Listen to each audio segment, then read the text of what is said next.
ng ating government ang kanilang magagawa, no? Ang mga local government units po sumusunod. As long as may mga supply po ng bakuna, talaga pong binibigay nila sa ating mga kababayan. Yun lang po, minsan nagkakaroon talaga ng problema sa supply, pero yun po, ginagawa ng paraan po ng ating mga implementing agencies ang para ma-prevent po itong ganitong sana situation na huwag tayong magaya sa Indonesia sa ibang bansa. Okay, maraming salamat po sa pagsama sa amin ngayong umaga. Dr. Jose Rene de Grado ng Private Hospital Association of the Philippines. Kung kayo po ay may kailangan, Doc, sabihan nyo lang po kami ha. Kami po ay bukas para sa inyo. Maraming salamat po, Yusuf. Thank you. Samantala, pumalo na sa higit 1.5 milyon ang lahat ng mga nahawahan ng COVID-19 virus sa bansa. Sa pinakahuling tali ng Department of Health, nasa 1,507,755 na ang total cases matapos itong madagdagan ng 5,411 na kaso kahapon. Bahagya lang po yung itanas dito ng mga bagong gumaling na nasa 5,439. Dahil dyan, nasa 1,433,851 naman ang lahat ng mga nakarecover mula sa sakit. Sa kabilang banda po ay 117 naman po ang nadagdag sa mga nasawi. Sa kabuuan, 26,714 deaths. Sa kasalukuyan po ay 47,190 ang nananatiling active cases ng COVID-19 dito sa Pilipinas. 8 taon na ang nakakalipas matapos mawala ng tahanan ang marami sa ating mga kababayan dahil sa pananalasa ng bagyong Yolanda. Kamakailan daan-daan sa kanila ang tumanggap ng titulo ng lupa mula sa National Housing Authority. Kasabay ng pamamahagi rin ng outreach team ni Senator Bongo ng dagdag na ayuda para sa kanila. Narito po ang report. Laking pasalamat ni Lola Lilia. Natanggap na niya kasi ang titulo ng lupang kinatatayuan ng kanyang bahay ngayon. Kabilang siya sa daan-daang residente na nawala ng bahay noong pananalasa ng Super Typhoon Yolanda, magwa-8 taon nang nakaraan. Ang distribution ng land title ng National Housing Authority sa Tacloban City ay kasabay ng pagbisita ng outreach team ni Senator Bongo sa syudad para sa pagpapatuloy ng paghahatid ng tulong sa komunidad. Bukod sa titulo sa lupa, tumanggap din ng ayuda mula sa tangkapan ng senador ang 350 na mga benepisyaryo. Kabilang dyan ang mga pagkain, grocery packs, mask, face shield at vitamins. May ilan ding bike, sapatos at computer tablet para sa ilang mas nangangailangan. Maraming salamat po, Senator Bongo. Malaking tulong na po ito para sa aking mga anak na nag-module po. Malaking tulong na po ito sa aking asawa, lalo na po sa pagtatrabaho niya. Sana po mas marami po kayong matulungan na ibang tao. Bukod sa NHA, naroon din ang mga kinatawa ng DSWD para mamahagi ng tulong pinansyal. Scholarship naman ang alok ng TESDA sa mga nais madagdagan ng skills, habang pangkabuhayan ang dala ng DTI para sa programang pangkabuhayan sa Pagbangon at Ginhawa Program. Patuloy sa pagpapaalala si Senador Bongo sa mga residente na huwag magdalawang isip na magpabakuna kontra COVID-19. Ang bakuna po ang pag-asa natin dito. Magtiwala ho kayo sa bakuna. Ang bakuna po ang tanging susi para unti-unti na tayo makabalik sa ating normal na pamumuhay. Sana po bago magpasko, para naman po sumaya ang ating Pasko. Sa mga nasa priority list na po, magpabakuna na po kayo. At sa mga nabakunahan na po ng 2 doses. Hinimok niya rin silang magpunta lang sa Malasakit Center sa Eastern Visayas Medical Center kung kailangan ng magpagamot o mga ospital para mabigyan ng tulong pinansyal sa pagpapagamot. Makikita mo po, ang Pilipino po, pag nagtutulungan, kakayanin po nating malampasan itong krisis na ating kinakarap. Papasalamat rin po ako sa ating mga health workers, sa lahat po ng mga nag-volunteer po sa mga vaccination na site. Maraming salamat po sa inyong sakripisyo ngayong panahon ito. September 13, 2021 ang inaprobahang araw ni Pangulong Duterte na magbabalik klase ang mga estudyante para sa academic year 2021-2022. Pero dahil sa naitalang local cases ng Delta variant sa bansa, bumalik naman po yung agam-agam tungkol sa kaligtasan ng mga bata, lalo't kung sisimulan muli ang face-to-face learning. Para po pag-usapan niya, makakasama po natin mula sa Department of Education sina Secretary Leonor Briones, at Undersecretary Nepomuceno Malaluan. Good morning po. Good morning, Good morning, Yusek Raque. Kasama ko din si Undersecretary Elaine Pascua. Kung sakali may tanong man tungkol sa ating school facilities. First of all, congratulations sa successful nating pre-SONA event sa PICC. At naliliwanagan ang publiko sa mga maraming accomplishments at mga issues na magkaiba't ibang versyon na lumalabas sa publiko. So, congratulations for the successful pre-SONA. Opo, Secretary. Ngayon, gusto kong mag-clarify na yung pag-approve ni President ng September 13, ang in-approve niya yung opening ng classes, blended learning pa rin. Hindi pa siya nag-approve ng face-to-face. Ang ating hinihingi, pinopropose na ini-endorse naman ng AITF na i-pilot muna yung face-to-face. So kung mag-umpisa tayo sa September 13 pag-open ng classes, hindi naman natin mailagay sa peligro ang mga bata dahil blended learning pa rin. Hindi pa rin natin pinapayagan ang face-to-face on September 13. Depende yan sa resulta ng pilot study natin kung aaprubahan ng Presidente dahil marami siyang tinitingnan na aspeto tungkol sa health situation natin ngayon. So gusto ko lang yang i-clarify, September 13 is still blended learning. What we are proposing is a pilot study for 100 schools na yon ay nasa Presidente pa rin ang desisyon kung papayag siyang mag-pilot study tayo. So the children will not be endangered, the teachers will not be exposed because it's still blended learning. Thank you. Secretary, kung September 30 na nga po yung simula o pagbubukas ng klase, kailan naman daw po yung inaasahang tapos ng susunod na academic year? May mga dates na po ba kayong na-schedule para dito? Yusek Raque, ang ating end of school year is scheduled for June 24. St. John's Day pa, 2022. Kasi sangayon sa batas, kailangan minimum of 207 days ang equivalent na kailangan i-undergo ng isang bata.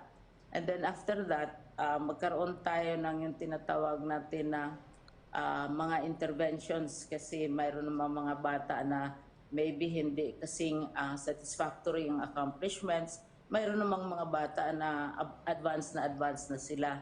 So itong summer period, gagamitin natin para sa pag-advance ng mga batang maayos na at saka pag-catch up naman, parang summer yung tawag natin remedial at saka enrichment classes during summer.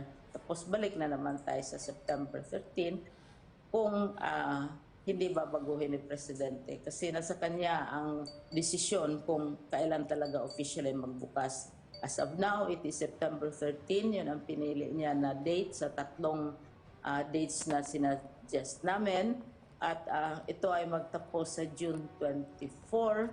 Tapos during that period, magkaroon ng enrichment classes para sa hindi masyadong satisfactory ang accomplishment.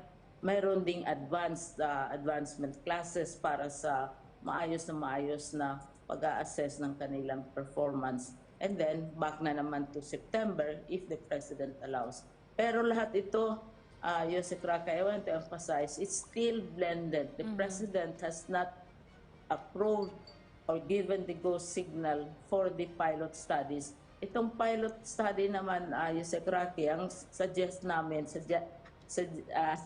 sa biro namin ay ang aming suggestment ay 100 schools lamang.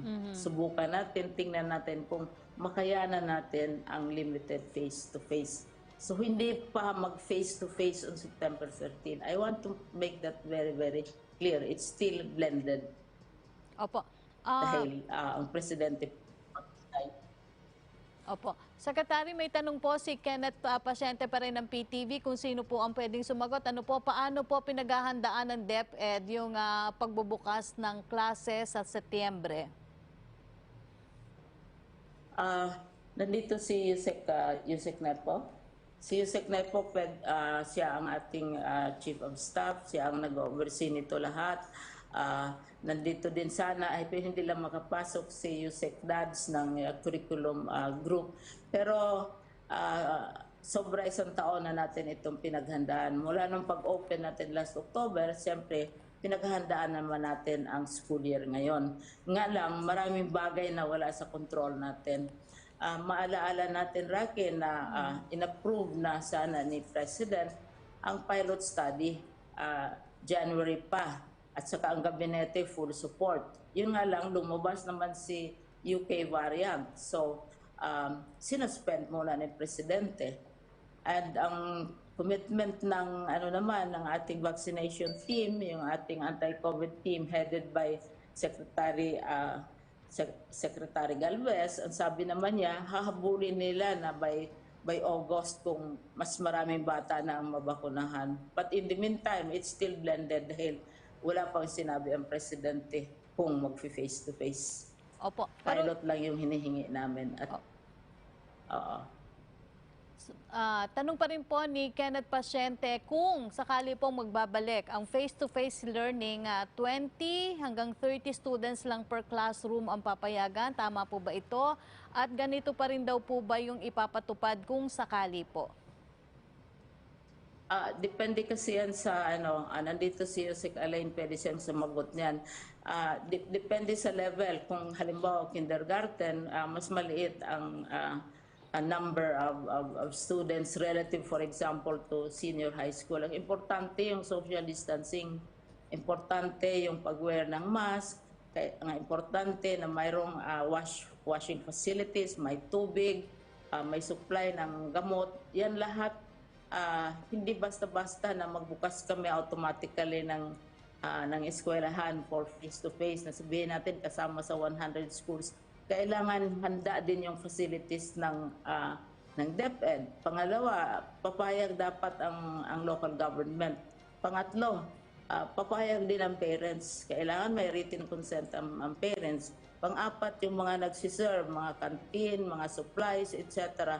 Susunod sila sa patakaran. At this time, Rocky, ang napakagandang development dito ay kami talaga ay nakikipag-ugnayan at nakikiisa sa Department of Health. At the end of the day, yung kanilang advice, kanilang guidance, mahalaga sa uri ng rekomendasyon na isusubmit natin kay President at saka ang IATF, review ito lahat. Hindi nag-iisa ang department dito sa bagay na ito dahil kailangan talagang maingat tayo at makinig tayo sa ating mga eksperto sa health. So I would like to ask Yusek Alain to explain kung ano yung ating expectations. Kaya hindi daw siya makapasok. Hindi makapasok yung aking mga undersecretaries, pero unang requirement yan, kailangan kung mag-face-to-face ang aming facilities ay appropriate at sumusunod sa patakaran ng AITF at ng Department of Health at saka sa expectations ng ating Presidente kasi yun ang basihan. At saka ang local governments, kailangan din pumapayag sila dahil papasok tayo sa bahay nila, sa kanilang teritoryo at saka sila ay tumutulong talaga. So with their consent yan. Ang parents din, importante, mahalaga that they trust the school system. Mahalaga na we trust each other. Kasi alam naman natin na hindi lamang sa school, actually, virtually zero yung infection sa school level dahil hindi naman pumapasok yung mga bata. So, mahalaga yung environment sa bahay, yung mga public transport services, etc. So ingatan talaga natin, kaya lililimit natin ito to only 100 schools kung magpa-pilot studies tayo. In the meantime, blended pa rin, Rocky. Opo, ang nakita ko, Sekretaryong kasama po natin ay si Yusek Nepomuceno. Ano po, kung hindi man daw po sa darating na... Sige, pasawkin natin siya. Opo. Kung hindi naman daw po sa darating na September, kailan nyo po nakikita nga pwede ulit i-recommendang ibalik ang face-to-face classes? Pwede pa daw po ba ito sa kalagitnaan ng school year kung maabot yung population protection? Tanong po yan ni Vic Tahod ng DZAR 1026 Sunshine Radio.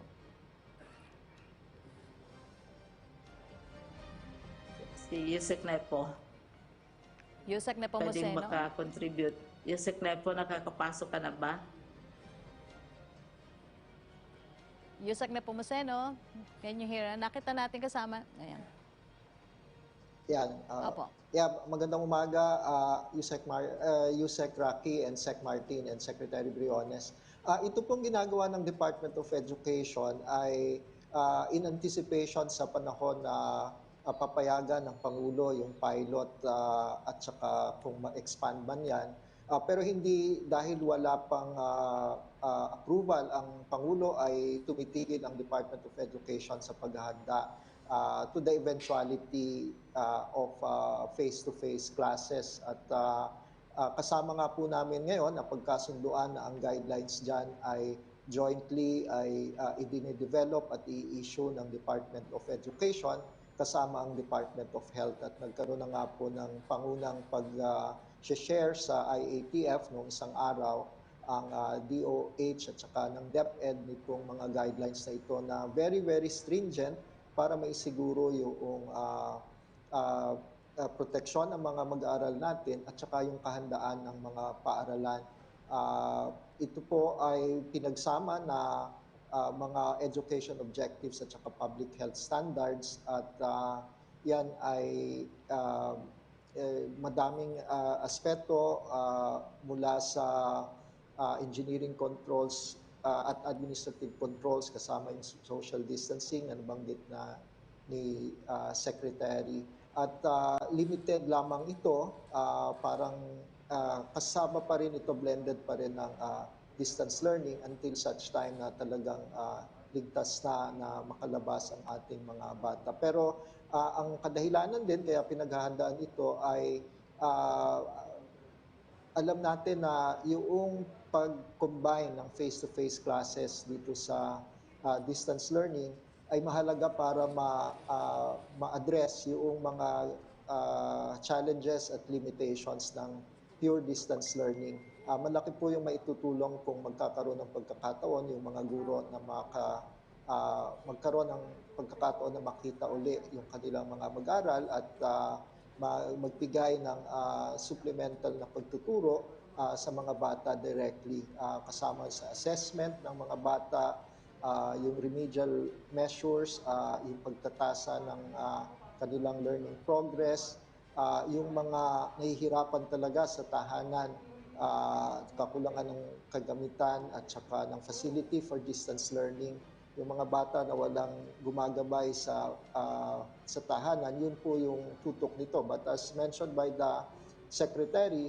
dahil dun sa public health concern, the decision whether we will be allowed, even as we are preparing, will be with a decision by the President. Yusek Rapi. Opo, Yusek na po Museno, so ang tanong lang daw po ulit ni Kenneth, so paano daw po pinaghahandaan yung DepEd, yung pagbubukas po ng klase ngayon darating na September? Well, nabanggit ni Secretary kanina na malaki yung naging karanasan at mga aral natin ditong pagsasagawa nitong katatapos lamang na school year 2020-2021. At yung mga aral na yan ang ating magsisilbing gabay para ma-improve natin yung delivery. So sa papasok na taon na school year ay ang gagamitin pa rin ay itong streamlined na curriculum, yung most essential learning competencies. Yung mga naging problema natin halimbawa sa quality assurance ng mga learning resources natin ay inaasahan natin na yan ay na-address natin dahil din sa karanasan natin last year.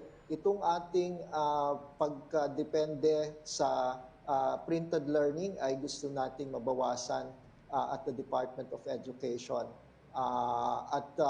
Ngayon ay ang pinaghahalawan natin ng maraming best practices ay yung mga karanasan ng mga paaralan at mga guro at madami kami ngayon na focus group discussions with the teachers para magkaroon sila ng positive feedback ng best practices. Dahil bagong karanasan itong pure distance learning na ginawa natin at nakikita natin yung mga bata how it was done in the past, and so we will see further improvements on how we deliver education batay dun sa best practices na nakita natin ngayon. So there will be more improvements in how learning is delivered in this incoming school year 2021-2022. Opo. Sunod pa rin pong tanong ni Vic Tahod ng Sunshine Radio, ano daw po ang stand ng DepEd sa pagbabakuna sa mga bata kontra COVID-19 para maumpisahan ng face-to-face classes? Is it about time na bigyan daw po sila ng priority ang mga bata para hindi ma-hamper ang kanilang pag-aaral? Secretary Briones and Yusek Nepomuceno. For that question, Secretary Galvez, nag-commit na siya kasi in-upgrade yung ranking ng Department of Education ng mga bata at teachers dahil nga sa mga new developments. So may commitment ang si Secretary Galvez at ang kanyang team na dapat by August, kasi the earliest na mag-open na sinuggest namin ay August 23. No? So sabi nila by August dapat substantial na yung vaccinate ng mga bata at ng mga teachers. Now, in the meantime, ang ginawa namin ay sinasabihan namin, in-instruct namin ng aming mga teachers dahil napaka-aktibo ngayon ang mga local governments sa kanilang vaccination activities. Kung qualified sila, according to the priorities, dapat pumunta na sila sa mga local governments nila. And as a matter of fact, more than 300,000 employees na ang nakapa-vaccinate sa 15 regions lang, hindi kasamang 2 regions lang for B at saka ang BARM kasi wala pang data. So mga 300,000 na ng ating mga teachers ang nakapa-vaccinate na on their own dahil sinabi namin punta na kayo sa mga local governments ninyo kung may morbidities kayo, you have the age requirement, etc. Dahil may mga standards ang local governments. So yun ang commitment na by August. Ang condition kasi about the vaccination is from the President himself. So he has to be given that level of satisfaction and comfort that the children and the teachers are protected, no? So yun ang situation at this time. Kasi hindi pa naman binago ni President yung kanyang kondisyon na kailangan lahat na ma-involved dito sa education will be vaccinated. Nangako ang ating COVID team na by August dapat maayos na yan lahat. Kung hindi pa, then we will have to wait on the President's level of satisfaction with how we are preparing. No? Pero yun ang target na end of August dapat substantial na yung pag-vaccinate ng mga bata at sa mga teachers. Right now, as I said, more than 300,000 na out of 15 regions na mga teachers na nag-vaccinate. I'm taking the lead, of course, we are taking the lead kaming mga officials. Ako, I have been vaccinated already. Absolutely no effect at all sa akin. But then, cases always vary. Iba't ibang reactions on different physical systems. No? So, Opo. ayun.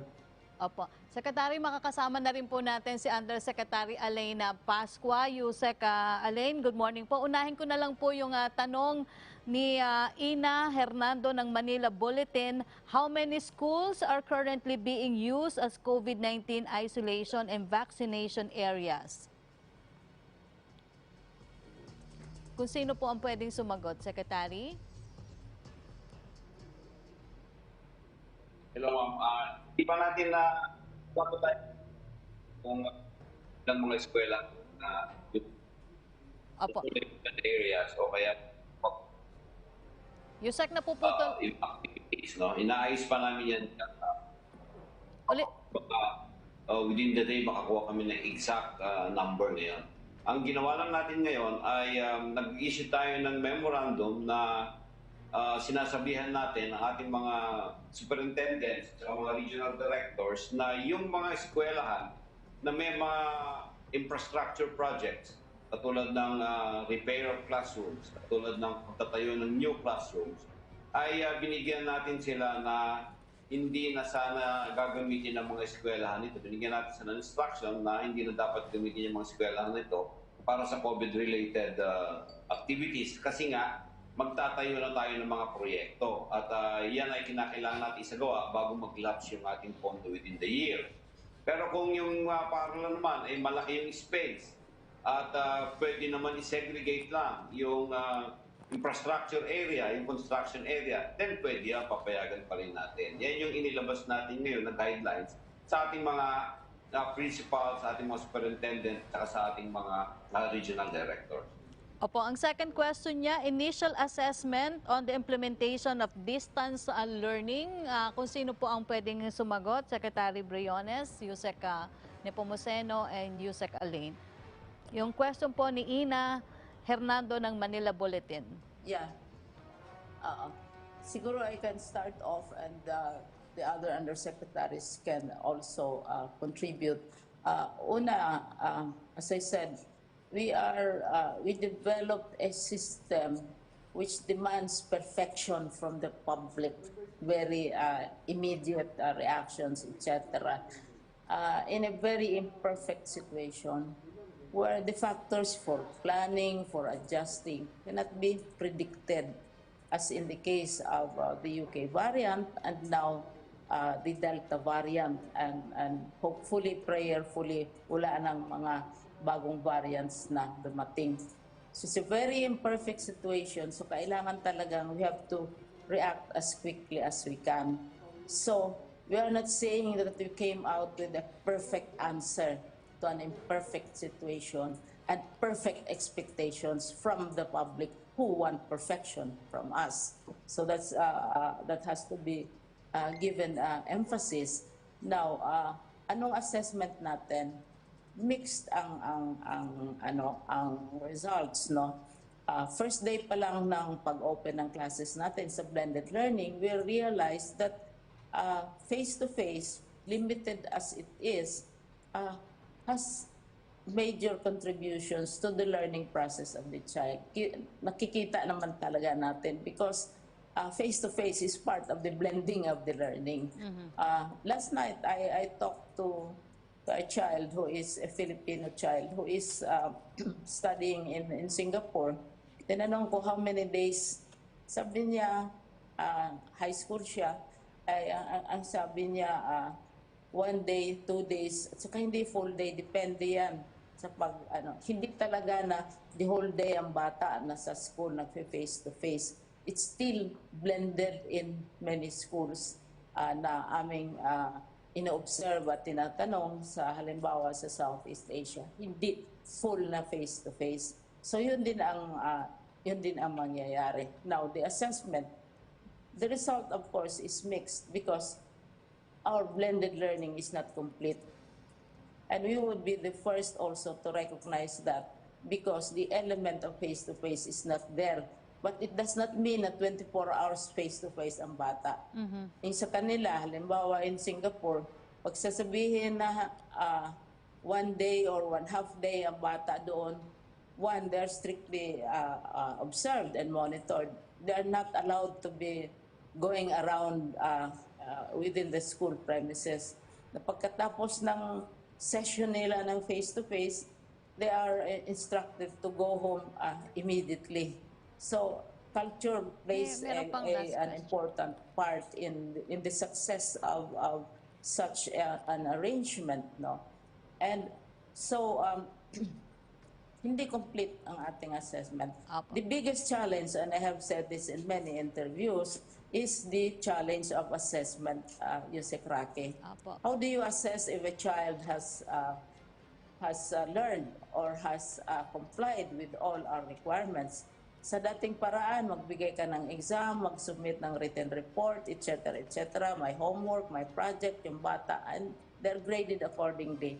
Pero under blended learning, that is not very easy, and that is not convenient as well. So we are paying attention to the assessment side of a child's performance.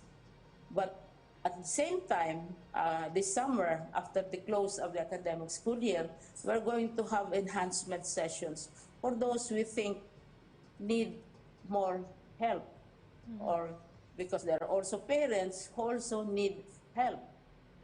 Isang interesting factor na notice namin, that the parent teachers associations, for example, or the local government, as in the case of Valenzuela, I often mention Valenzuela, and also in Region 1 and Region 2, they have the so-called Nanay Academies, where they upgrade or facilitate helping the nanays or the lolas or the yayas or the tutors who help the children.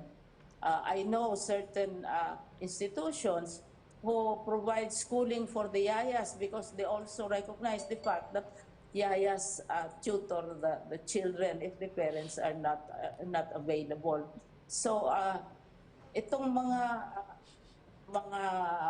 factors na ito, yun, can help towards the learning process for the child.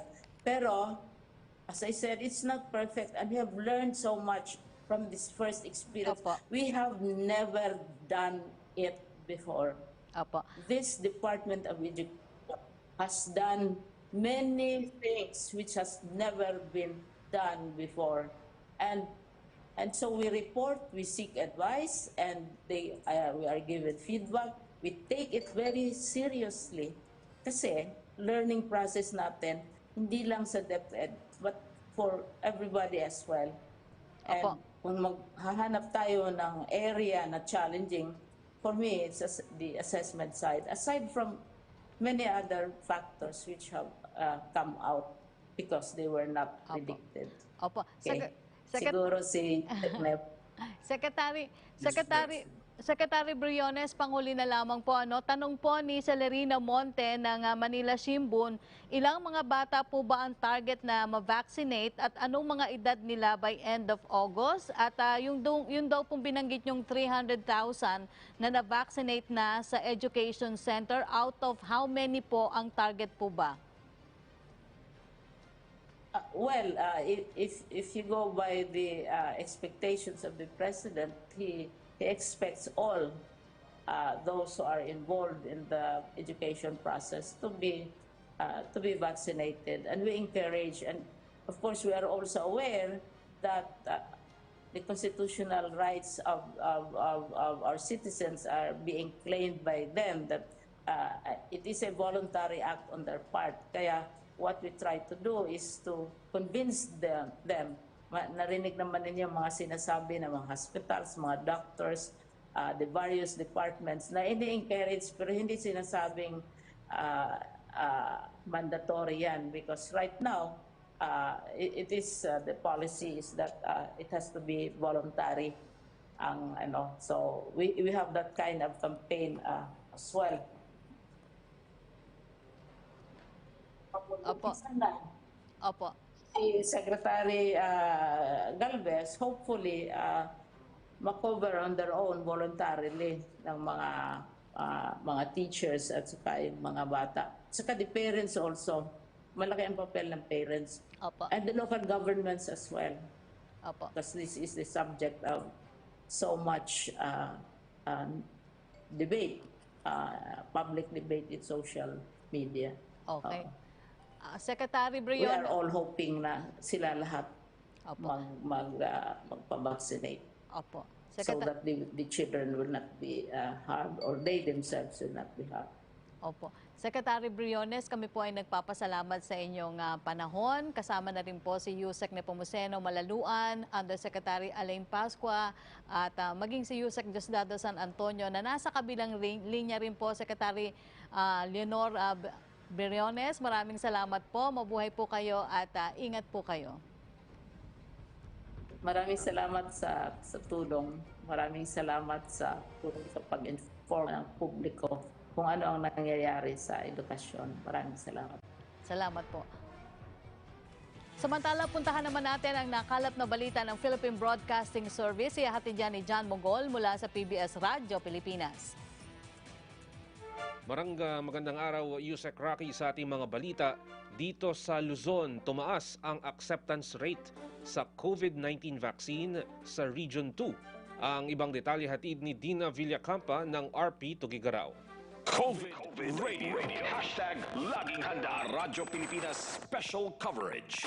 Tumaas ngayon ang acceptance rate ng COVID-19 vaccine sa Rayon 2. Ito ang hinayag ni Regional Vaccination Operations Center Head Joyce Makera kung ang pagbabasehan ay ang dami ng request o kahilingan ng mismong mga LGU para sa alokasyon ng mga bakuna. Nangangahulugan kasi ito, aniya, na marami rin ang nagnanais na magbabakuna sa kanilang mga nasasakupan. Sa katunayan, mabilis din ang inoculation sa mga reyon at may ilan na rin ang kailangang itigil pansamantala ang pagbabakuna dahil sa ubos na ang supply ng mga ito. Liban lamang ito sa nararanasang problema ng ilang LGU na may kakulangan sa vaccination team, lalo na kung may malaking alokasyon ng bakuna sa kanilang lugar. Samantala, nitong Biyernes naman ay may dumating na namang karagdagang 8,740 doses ng AstraZeneca vaccine sa reyon na maikakalat naman sa mga LGU. Sa pinakuling datos ng ARVOC, nasa halos 250,000 na individual na ang nabakuna ng unang dose ng COVID-19 vaccine sa Cagayan Valley. Ito ay 22.52% ng nasa mahigit 1.2 million target vaccinees sa buong Region 2. Manipod dito ito Tugigaraw City, Dina Tudor Villacampa, Radyo Pilipinas. Samantala, Yusek Rocky, sa Western Visayas, mahigit 1,700 sundalo ang nabakunahan na. Magbabalita si Paul Tarosa ng RP Iloilo. COVID Radio. Hashtag Laging Handa Radyo Pilipinas Special Coverage.